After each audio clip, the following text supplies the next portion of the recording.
गांव के एक छोटे से कोने में एक किसान हरीराम अपने इकलौते बेटे अर्जुन के साथ रहता था। हरीराम ने अपनी पूरी जिंदगी खेतों में मेहनत करके बिताई थी। उसे पढ़ाई का मौका नहीं मिला, लेकिन उसने ठान लिया था कि उसका बेटा पढ़ लिखकर कुछ बड़ा आदमी बनेगा। अर्जुन बचपन से ही तेज बुद्धि का था। हरीराम दिन रात मेहनत करता और अर्जुन को शहर के अच्छे स्कूल में पढ़ने भेजता। वह खुद पुराने कपड़े पहनता, दाल रोटी में गुजारा करता, लेकिन अर्जुन की किताबों और फीस में कोई कमी नहीं आने देता। समय बीतता गया। अर्जुन ने इंटर पास किया और शहर के बड़े कॉलेज में दाखिला पाया। वहां की जिंदगी और दोस्त धीरे धीरे उसे बदलने लगे। वह अब अपने पिता की सादगी और गांव की जिंदगी से शर्मिंदा होने लगा। वह कभी कभी पिता की कॉल तक नहीं उठाता, और जब बात करता भी तो रूखेपन से। हरिराम को दुख होता, लेकिन वह बेटे के उज्जवल भविष्य की कल्पना कर खुद को समझा लेता। गांव में जब लोग पूछते, अर्जुन कब आएगा, तो वह मुस्कुराकर कहता, बहुत व्यस्त है पढ़ाई में, लेकिन बहुत बड़ा आदमी बनेगा मेरा बेटा।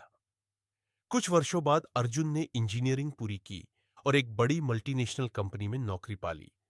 वह अब शहर में ही रहने लगा। नए कपड़े पहनता, अंग्रेजी बोलता और अपने जीवन को आधुनिक कहता। एक दिन हरिराम ने बेटे को फोन किया। बेटा, बहुत दिन हो गए, मन कर रहा है तुझसे मिलने का। अब तो तुझे देखने की भी तड़प उठती है। अर्जुन ने जवाब दिया, पापा, काम बहुत है, आप कभी शहर आ जाइए ना। हरिराम ने झिझकते हुए कहा, शहर की भीड़ भाड़ और ये बसें मुझे समझ नहीं आती बेटा। अगर तू आ जाए तो थोड़ा चैन मिले। अर्जुन ने बात टाल दी। कुछ महीनों बाद हरिराम की तबीयत खराब रहने लगी। अकेलापन, बढ़ती उम्र और बेटे की बेरुखी ने उसे अंदर ही अंदर तोड़ दिया था। गांव के एक डॉक्टर ने कहा कि उन्हें आराम और भावनात्मक सहारा चाहिए। गांव के एक बुजुर्ग ने अर्जुन को फोन कर सच्चाई बताई। अर्जुन थोड़ी देर चुप रहा और फिर कहा, ठीक है, छुट्टी मिलते ही आता हूं। 3 हफ्ते बीत गए। तब तक हरिराम की तबीयत और बिगड़ चुकी थी। एक शाम गांव के डाकिये ने अर्जुन को पिता के गुजर जाने की खबर दी।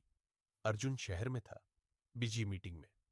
फोन पर खबर सुनते ही वो कुर्सी पर बैठ गया। आंखें भर आईं, लेकिन अब बहुत देर हो चुकी थी। अर्जुन गांव पहुंचा। पिता की चिता जल चुकी थी। घर में वो खामोशी थी जो उसे चिल्ला चिल्ला कर उसके गुनाह याद दिला रही थी।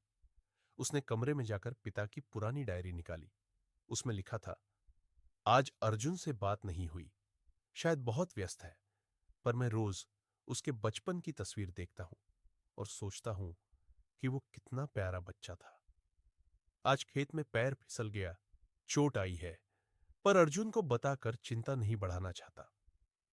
मुझे खुशी है कि अर्जुन शहर में बड़ा आदमी बन गया है, लेकिन मन करता है एक बार वो आकर मुझे गले से लगा ले। ये शब्द तीर की तरह अर्जुन के दिल में चुभते जा रहे थे। उसने उसी दिन नौकरी से इस्तीफा दिया और गांव लौट आया। अब वह खेती करता है, उसी खेत में जहां उसके पिता की पगडंडियां आज भी बसी है। हर शाम वह पिता की तस्वीर के सामने बैठकर माफी मांगता है, उस समय के लिए जो लौट कर कभी नहीं आएगा। इस कहानी से हमें यह सीख मिलती है कि माता पिता केवल हमारे सपनों के लिए अपनी इच्छाओं की बलि दे देते हैं। समय रहते उनके साथ समय बिताना, उनका आदर करना और उनका सहारा बनना ही हमारा सच्चा कर्तव्य है। क्योंकि जब वे नहीं रहते, तब पछतावे के आंसू भी उनके स्पर्श जैसी शांति नहीं दे सकते।